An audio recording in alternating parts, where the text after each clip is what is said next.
Everyone, welcome back to my YouTube channel Dhanu blogs and tips. Friends, ಇವತ್ತಿನ ವಿಡಿಯೋದಲ್ಲಿ ಎಲ್ರಿಗೂ ತುಂಬಾ ಉಪಯೋಗ ಆದಂತಹ ಒಂದು ರೆಮಿಡಿನ ತೊಗೊಬಂದಿದ್ದೀನಿ. ಅದು ಏನಪ್ಪ ಅಂತಂದರೆ, ಈಗಿನ ಕಾಲದಲ್ಲಿ ಇರುವಂಥ ಸಮಸ್ಯೆ, ಪ್ರತಿಯೊಬ್ಬರಿಗೂ ಈ ಸಮಸ್ಯೆ ಖಂಡಿತವಾಗ್ಲೂ ಇದ್ದೇ ಇರುತ್ತೆ. ಅದಕ್ಕೆ ನಾನು ಒಂದು ಸಿಂಪಲ್ ಆದಂಥ ಹೋಮ್ ರೆಮಿಡಿನ ತೊಗೊಬಂದಿದ್ದೀನಿ. ಏನಪ್ಪ ಈ ಹೋಮ್ ರೆಮಿಡಿ ಅಂತಂದರೆ, ಈ ಹೋಮ್ ರೆಮಿಡಿಗೆ ನಮಗೆ ಬೇಕಾಗಿರೋದಂತೂ ಒಂದು ಈರುಳ್ಳಿಯಲ್ಲಿ ನಾವು ರೆಮಿಡಿನ ಮಾಡ್ಕೋಬೋದಾಗುತ್ತೆ. ಇದನ್ನು ನೀಟಾಗಿ ಸಿಪ್ಪೆ ತೆಗೆದು ಒಂದು ತುರಾಮಣೆ ಅಂದರೆ ಕಾಯಿ ತುರಿಯೋ ಮಣೆಯಿಂದ ತಗೊಂಡು ನೀಟಾಗಿ ಈರುಳ್ಳಿನ ತುರ್ಕೋಬೇಕಾಗುತ್ತೆ. ನೀವು ಈರುಳ್ಳಿನ ತುರ್ಕೋಬೋದು ಅಥವಾ ಗ್ರೈಂಡ್ ಕೂಡ ಮಾಡ್ಕೋಬೋದು. ನಮಗೆ ಬೇಕಾಗಿರೋದು ಈ ಒಂದು ರೆಮಿಡಿಗೆ ಈರುಳ್ಳಿ ರಸ. ಈ ತುರ್ಕೊಳ್ಳೋದ್ರಿಂದ ನಮಗೆ ನೀಟಾಗಿ ರಸ ಬರುತ್ತೆ, ಹಾಗಾಗಿ ನಾನು ತುರ್ಕೋತಾ ಇದ್ದೀನಿ. ಫ್ರೆಂಡ್ಸ್, ಈರುಳ್ಳಿಯಿಂದ ಈಗಾಗಲೇ ತುಂಬಾ ಏರ್ ಗ್ರೋತ್ ಆಯಿಲ್ ಆಗಿರ್ಬೋದು, ಹಾಗೆ ಏರ್ ಗ್ರೋತ್ ಶಾಂಪೂಸ್ ಆಗಿರ್ಬೋದು, ಅತಿ ಹೆಚ್ಚು ಮ್ಯಾನುಫ್ಯಾಕ್ಚರ್ ಮಾಡ್ತಾ ಇದ್ದಾರೆ. ನಮ್ಮನೇಲೇ ಇರುವಂಥ ಈರುಳ್ಳಿನ ಯಾವ ರೀತಿಯಾಗಿ ಬಳಸೋದು ಅಂತೇಳಿ ಇವತ್ತಿನ ವೀಡಿಯೋದಲ್ಲಿ ನೋಡೋಣ ಬನ್ನಿ. ಫ್ರೆಂಡ್ಸ್, ನೀಟಾಗಿ ತುರ್ಕೊಂಡಿದ್ದಾದಮೇಲೆ ನಮಗೆ ಒಂದು ಚಿಕ್ಕದಾಗಿ ಈರುಳ್ಳಿ ಪೀಲ್ಸ್ ಎಲ್ಲ ಸಿಗುತ್ತೆ.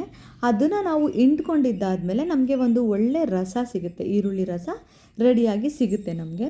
ಆ ರಸದಲ್ಲಿ ಇರುವಂತಹ ಅಂಶದಿಂದ ನಮ್ಮ ಏರ್ ಗ್ರೋತ್ಗಾಗಿರ್ಬೋದು, ನಮ್ಮಲ್ಲಿರುವಂತಹ ಒಟ್ಟು ನಿವಾರಣೆ ಆಗಿರ್ಬೋದು, ಪ್ರತಿಯೊಂದು ಕೂಡ ಈರುಳ್ಳಿ ರಸದಲ್ಲಿ ಆ ಅಂಶ ನಮಗೆ ಸಿಗುತ್ತೆ.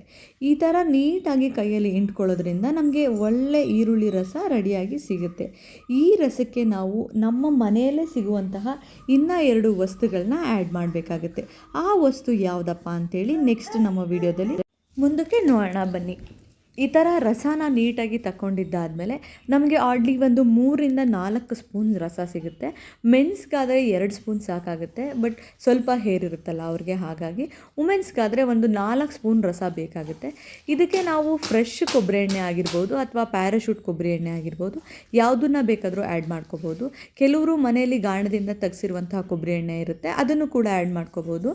ಕೊಬ್ಬರಿ ಎಣ್ಣೆಯಲ್ಲಿರುವಂತಹ ಹೆಲ್ತ್ ಬೆನಿಫಿಟ್ಸ್ ಬಗ್ಗೆ ನಿಮಗಾಗಲೇ ತುಂಬಾ ಗೊತ್ತಿರುತ್ತೆ. ಹಾಗೆ 3ನೇದಾಗಿ ಹರಳೆಣ್ಣೆನ ಆ್ಯಡ್ ಮಾಡ್ಕೋತಾ ಇದ್ದೀನಿ. ಫ್ರೆಂಡ್ಸ್, ಪ್ರೀವಿಯಸ್ ಜನಗಳು ಬರೀ ಹರಳೆಣ್ಣೆನೇ ತಲೆಗೆ ಹಚ್ಕೋತಾಯಿದ್ರು. ಅವ್ರಿಗೆ ಆವಾಗ ಯಾವುದೇ ಒಂದು ಏರ್ ಲಾಸ್ ಆಗಿರ್ಬೋದು, ತಲೆನೋವು ಆಗಿರ್ಬೋದು, ಯಾವುದೇ ಒಂದು ಸಮಸ್ಯೆ ಕೂಡ ಇರಲಿಲ್ಲ. ಅಷ್ಟು ಹರಳೆಣ್ಣೆಯಲ್ಲಿ ಹೆಲ್ತ್ ಬೆನಿಫಿಟ್ಸ್ ಇದೆ. ಇವಾಗ ನಾವು ಹರಳೆಣ್ಣೆ ಹಚ್ಚೋದೇ ತುಂಬ ಕಡಿಮೆ ಆಗೋಗ್ಬಿಟ್ಟಿದೆ. ಈ ರೆಮಿಡಿಗೆ ನಾವು ಈ 3 ಇಂಗ್ರೀಡಿಯೆಂಟ್ಸ್ನ ಬಳಸ್ಕೊಂಡು ರೆಡಿ ಮಾಡ್ಕೊತಾ ಇದ್ದೀವಿ. ಈ 3ನ್ನು ನೀಟಾಗಿ ಮಿಕ್ಸ್ ಮಾಡಿಕೊಟ್ಟಿದ್ದಾದಮೇಲೆ ನಮಗೆ ಒಂದು ಫೈನ್ ಎಣ್ಣೆ ರೆಡಿಯಾಗಿ ಹೋಗುತ್ತೆ. ಫೈನ್ ಆದಂಥ ಎಣ್ಣೆ ರೆಡಿಯಾಗಿ ಹೋಗ್ಬಿಡುತ್ತೆ. ಈ ಎಣ್ಣೆನ ನಾವು ಹತ್ತಿಯಲ್ಲಾದರೂ ಹಚ್ಕೋಬೋದು ಅಥವಾ ಡೈರೆಕ್ಟಾಗಿ ಕೈಯಲ್ಲಿ ಬೇಕಾದರೂ ಹಚ್ಕೋಬೋದು. ಮೊದಲಿಗೆ ಕೂದಲನ್ನ ಈ ರೀತಿಯಾಗಿ ನೀಟಾಗಿ ಭಾಗನ ಮಾಡ್ಕೋಬೇಕಾಗುತ್ತೆ, ಡಿವೈಡ್ ಮಾಡ್ಕೊಬೇಕಾಗುತ್ತೆ.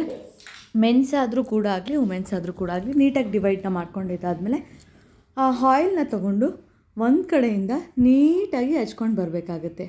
ಫ್ರೆಂಡ್ಸ್, ಕೆಲವ್ರಿಗೆ ಏನು ಸಮಸ್ಯೆ ಇರುತ್ತಪ್ಪ ಅಂತಂದರೆ, ನಮ್ಮ ಕೂದಲು ಬೆಳಿಲಿಲ್ಲ ಅಂದರೂ ಪರವಾಗಿಲ್ಲ, ಇರೋ ಕೂದಲಾದರೂ ಉದುರದೇ ಇದ್ದರೆ ಸಾಕಪ್ಪ, ಆ ಥರ ಹೇಳೋರನ್ನ ನಾನು ತುಂಬ ಜನನ ನೋಡಿದ್ದೀನಿ. ಹಾಗೆ ಈ ಒಂದು ರೆಮಿಡಿನ ನೀವು ಬಳಸೋದ್ರಿಂದ ನಿಮ್ಮ ಕೂದಲು ಉದುರೋದು ಕೂಡ ತುಂಬಾ ಕಡಿಮೆ ಆಗುತ್ತೆ. ಕಡಿಮೆ ಇನ್ ದ ಸೆನ್ಸ್ 3-4 ಸತಿ ಬಳಸಿದ ತಕ್ಷಣವೇ ಖಂಡಿತವಾಗ್ಲೂ ನಿಮ್ಮ ಕೂದಲು ಒಂದು ಕೂಡ ಉದುರೋದೇ ಇಲ್ಲ. ನಿಮ್ಮದು ಏನು ಡೆಡ್ ಹೇರ್ಸ್ ಇರುತ್ತೆ ಅದೆಲ್ಲ ಕೂಡ ನೀಟಾಗಿ ಉದುರಿ ಮತ್ತು ಹೊಸ ಕೂದಲು ಹುಟ್ಟೋಕ್ಕೆ ಕೂಡ ತುಂಬಾ ಸಹಾಯ ಮಾಡುತ್ತೆ ಈ ಒಂದು ರೆಮಿಡಿ.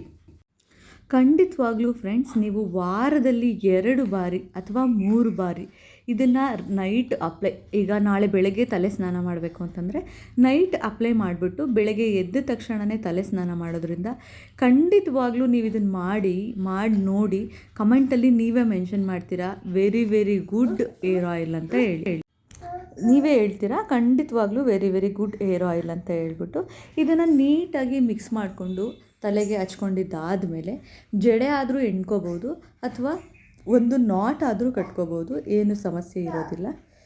ನೋಡ್ತಾ ಇರ್ಬೋದು, ನಾವು ಅಪ್ಲೈ ಮಾಡ್ಕೊಳ್ಳೋದು ಬಂದು ಪೂರ್ತಿ ಎಲ್ಲ ರೂಟ್ಸ್ಗೂ ತಲುಪಬೇಕು. ನಮ್ಮ ತಲೆಯಲ್ಲಿ ನಮ್ಮ ಸ್ಕಾಲ್ಪ್ಗೆ ಅಂದರೆ ನಮ್ಮ ಬುರುಡೆಗೆ ನೀಟಾಗಿ ಅಪ್ಲೈ ಮಾಡಿಕೊಂಡು ತಲೆಗೆ ಬಾಚಣಿಗೆಯಲ್ಲಿ ಬಾಚ್ಕೊಳ್ಳಬೇಕಾಗುತ್ತೆ. ಬಾಚ್ಕೊಂಡು ನೀಟಾಗಿ ನಾಟಾದರೂ ಹಾಕ್ಕೊಳ್ಳಿ, ಒಂದು ಜಡೆನಾದರೂ ಹಾಕ್ಕೊಳ್ಳಿ, ಜೆಂಟ್ಸ್ ಆದರೂ ಕೂಡ ನೀಟಾಗಿ ಅಪ್ಲೈ ಮಾಡ್ಕೊಂಡು ಬಿಡಿ. ನೀವೇ ನನ್ನ ರಿಸಲ್ಟ್ನ ಚೆಕ್ ಮಾಡಿ. ನನ್ನ ವಿಡಿಯೋ ನಿಮಗೇನಾದರೂ ಇಷ್ಟ ಆಗಿದ್ದರೆ ನನ್ನ ಚಾನಲ್ನ ಸಬ್ಸ್ಕ್ರೈಬ್ ಮಾಡ್ಕೊಳ್ಳಿ. ಹಾಗೆ ಮತ್ತು ನನಗೆ ವೀಡಿಯೋಸ್ನ ಮಾಡೋದಕ್ಕೆ ಮೋಟಿವೇಶನ್ಸ್ ಕೂಡ ಆಗುತ್ತೆ. Thank you for watching friends. ಈ ರೆಮಿಡಿನ ಎಲ್ಲರೂ ಕೂಡ ಮಾಡಿ. Thank you for watching.